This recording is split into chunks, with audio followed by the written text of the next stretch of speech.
que é a psicologia escura. A psicologia escura é um conjunto de 7 técnicas manipuladoras fundamentadas no controle mental para provocar decisões em uma pessoa alheia ou um grupo de pessoas para interesse de um mesmo. Estas 7 técnicas são o reflexo emocional, a validação condicional, o vazio controlado, ideias plantares, ilusão de exclusividade, recompensa intermitente e exploração da vulnerabilidade. Podemos fazer um vídeo de cada uma destas e não chegamos a explicar o estendido destas problemáticas. Pero hoje tenho ganas de falar-vos desta última. Noutros vídeos podo tratar as outras técnicas. Esta última técnica de exploração de vulnerabilidade é uma técnica de manipulação das mais perversas nas mãos de um psicopata ou de um simples manipulador. Esta técnica basa-se na culpabilização das pessoas, na destruição da autoestima, a desvalorização da vítima, é o que leva a uma perda de autonomia emocional. Como? Pois muito simples. Há que fazer um parênteses de que esta técnica é empregada também no caso de os profissionais da psicoterapia que a utilizam para descobrir, para poder trabalhar na psico do paciente ou da paciente e poder ter um painel para poder trabalhar sobre a saúde mental da pessoa, que é diferente. Sin embargo, na vida real, na vida de todos os dias, este tipo de técnica é muito corrente.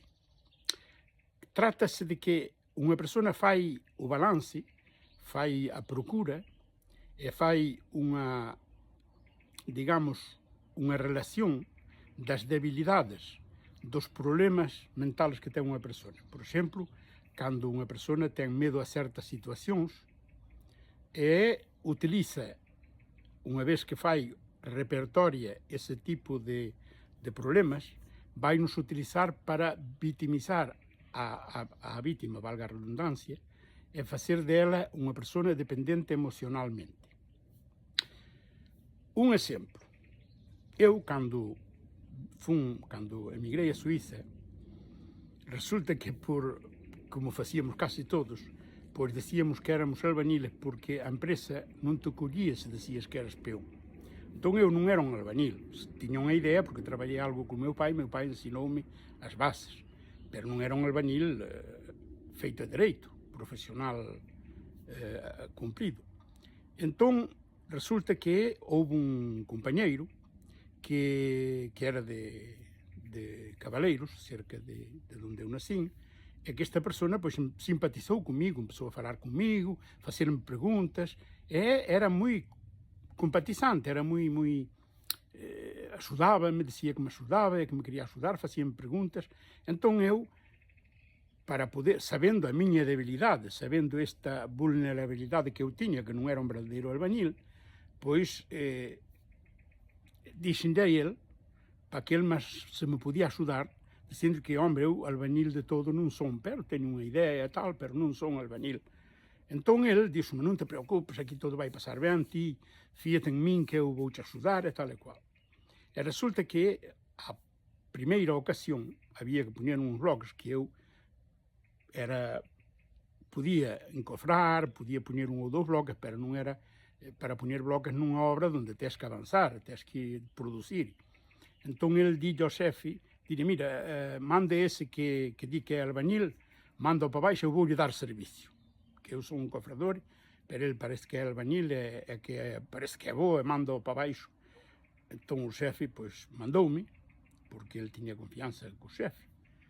E depois, ele pôs-me ante a dificuldade E cando chegamos abaixo, que era nun sótano, que había que poñer os bloques, empezou a decir, mira, vamos poñer, vouche axudar eu, vamos poñer entre os dous, para que o jefe non se entere que ti non sabes e tal e cual.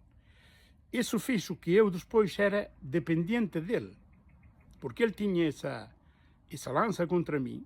Entonces, de vez en cando estábamos comendo ou cando estábamos falando co xefe, ele lanzaba ese pique para decirme atención, que eu sei que ti non sabes.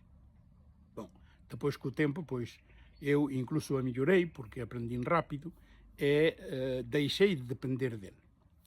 Pero non é o caso de todas as persoas. Por exemplo, unha persona que ten medo do abandono e que ten un amigo que este amigo vai ser compatizante con el, vai ser amigo, vai facer amigo, e vai facer preguntas que non van directamente a eso, pero que tentan de facer un análisis de onde están as flaquezas do individuo ou do individuo.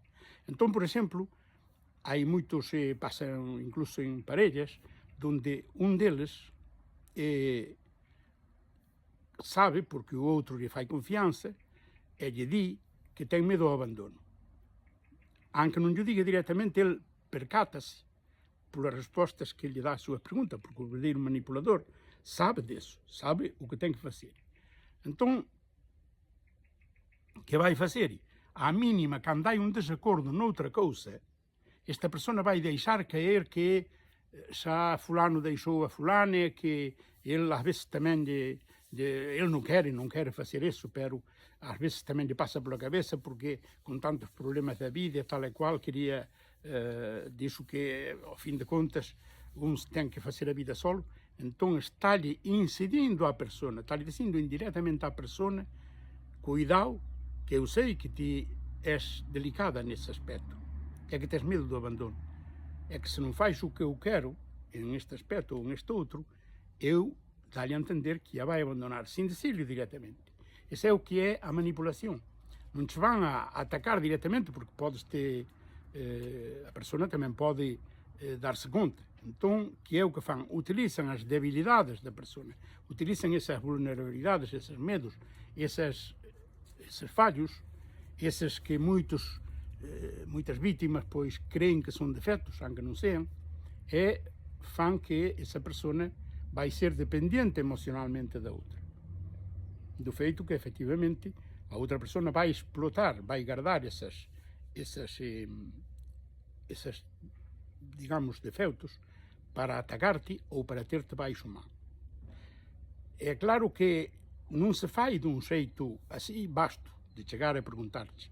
Non, a persona hasta se considera solidaria contigo, se é na empresa, se é na familia, se é nas amizades, vai a ser solidaria contigo.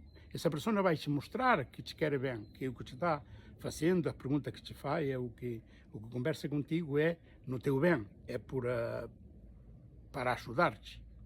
En realidade, o que está facendo é que ti estás ponendo claro quen és, para que essa persona precisamente vai a essas capas que são muitas vezes escondidas, que nós chegamos a esconder, que chegamos a non deixar ver, que chegamos a dominar esses medos ou essas vulnerabilidades que digo eu. Entón, que pasa? Que esta persona vai a apropiálas para que en certos momentos entrarche por aí. É como cando queres que unha árbore caia para un lado, primeiro faz unha cuña, cortas co machado, e depois serras por outro lado, e como a árbore está debilitada dese lado, pois vai caer para ese lado.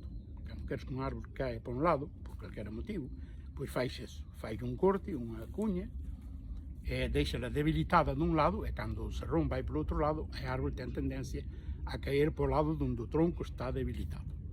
Pois ese é o que pasa con este tipo de manipulación. Non podemos, nun vídeo así de uns minutos, pasar en revista todo o que isto concerne, todo o que isto trae, pero sí podemos lanzar alerta. Se te sintes manipulado neste sentido, se alguén procura moito os problemas que tes para decir que te axuda cando non é médico, ou cando non ten a posibilidade, ou cando non ten a capacidade, desconfía. Atención. Que máis podemos decir?